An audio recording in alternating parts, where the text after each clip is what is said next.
welcome to the podcast. This is Steven DeMassimo, and I'm here with my good friend Nate Al Young.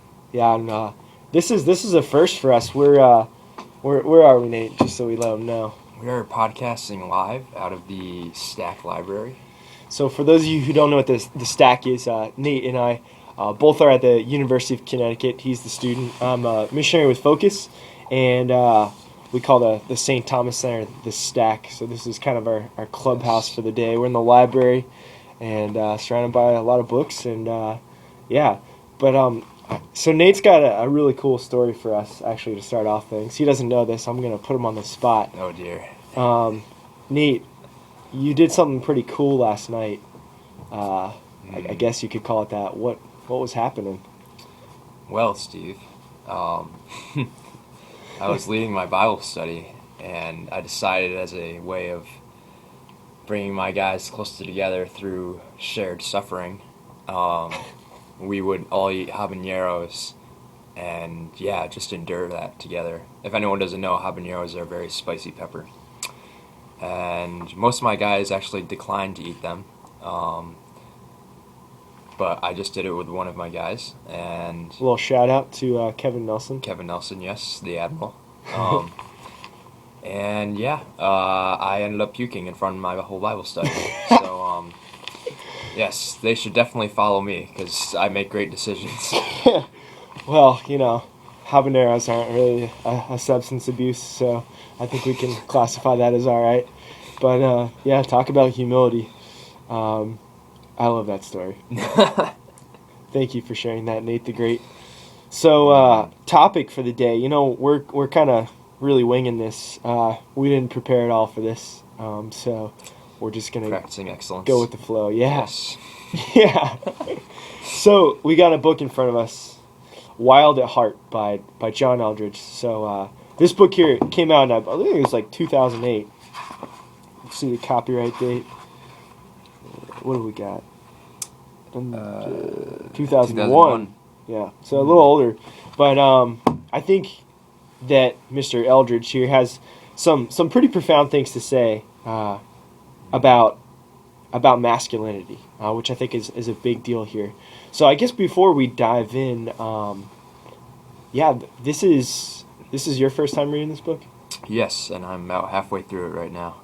Okay. One of the themes I really thought was interesting was just that, what people call gender differences nowadays, and they really make the distinction between sex as a biological trait and gender as a socialized, learned trait, very distinct in our culture nowadays. But one of the things I thought was interesting was that Eldredge makes the point that the difference really originated in our creation, going back to Genesis. Something that was just really powerful for me to see was just man was created from the earth, while it was still very much wilderness, while Eve was created from Adam's rib in the garden, and that just kind of reinforces the fact that man is always seeking adventure.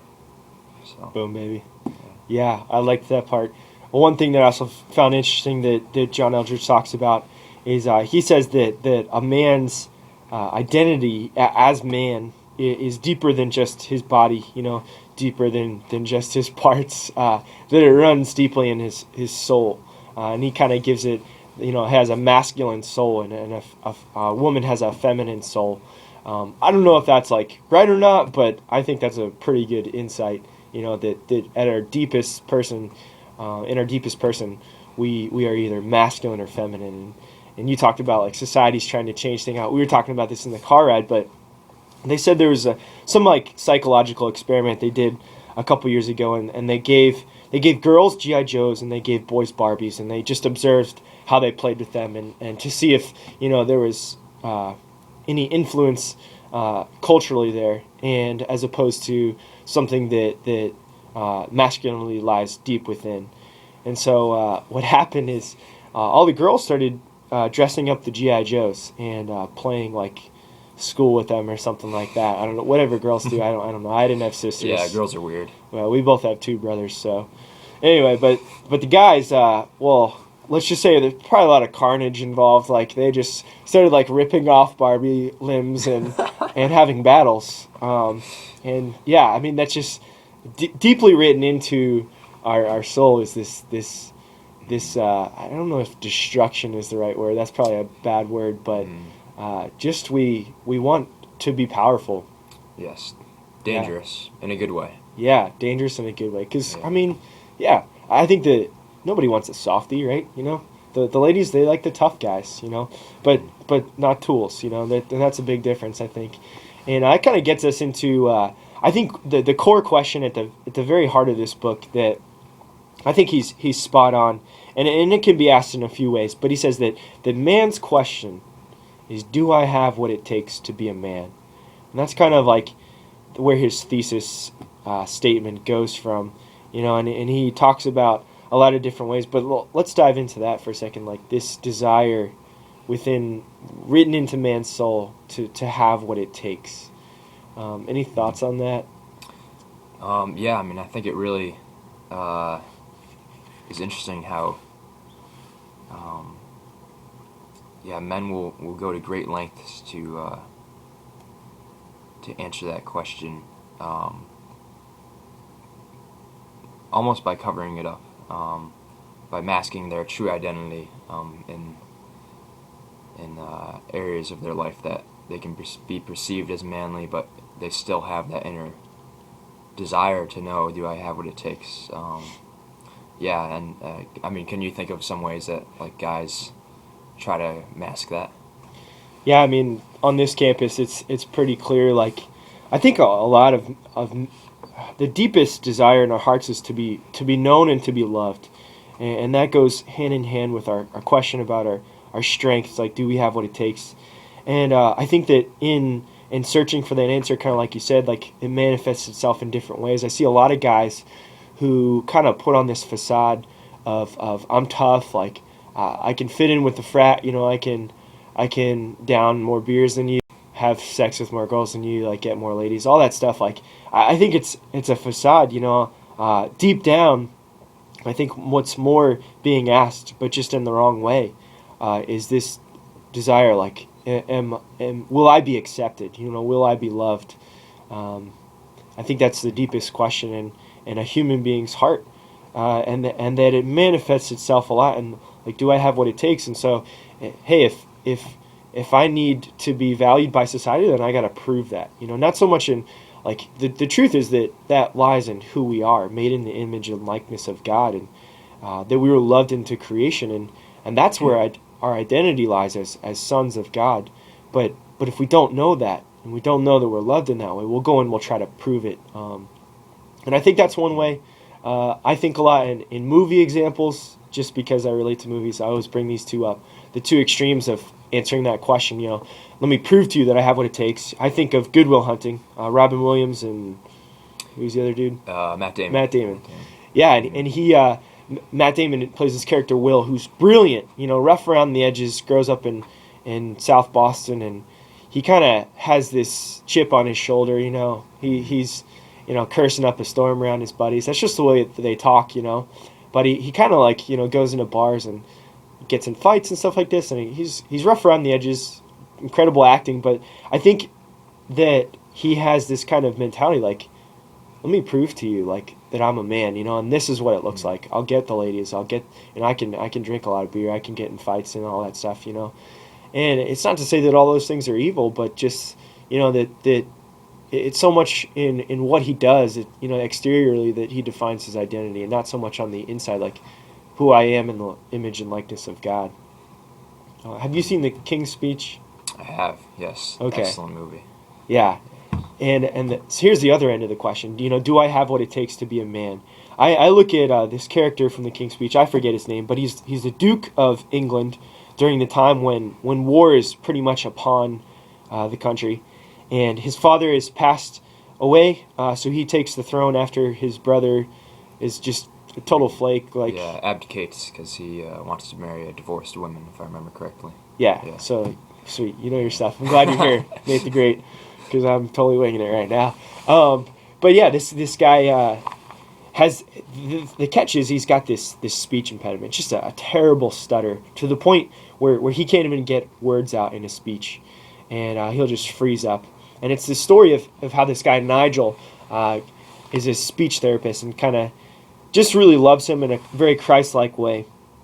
But here's a spoiler alert, by the way, because at the end of this film, there's this scene where Nigel, his speech therapist, is sitting he sits on the king's throne. Nobody sits on the king's throne, before they're knighted or anything like that, other than the king. And he's sitting on the king's throne, and just like BSing to this guy who's the Duke of York, and he's kind of saying like, why should I care what you have to say? Why should I do that? And he's, the Duke of York is stuttering, cursing up a storm, and he's just frustrated. And really, Nigel, his speech therapist, is just playing with him, because he sees that this guy doesn't see in himself that he really has what it takes. And there's this profound moment where Nigel says, he's sitting on the throne of this king, this chair thing. He says, why should I care what you have to say?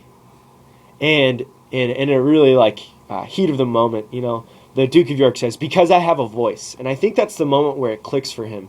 And Nigel's response is pretty found. He's like, yes, you do have a voice, and you're one of the most incredible men I've ever met, and you have the most perseverance. And all these things come out about things that Nigel's seen from the beginning, but this man finally sees about himself, and he goes off to give an incredible speech despite his difficulties. But all throughout that movie, it's this wrestle with passivity, which is the other end of do I have what it takes to be a man? So I think that's kind of the two polarities of that. So yeah, I mean, this is the thesis of this guy's book, and again, this is only an intro to it. And I read this my sophomore year of college or freshman year, something like that. And Nate's cruising through halfway through already. But any other insights that you wanted to bring up?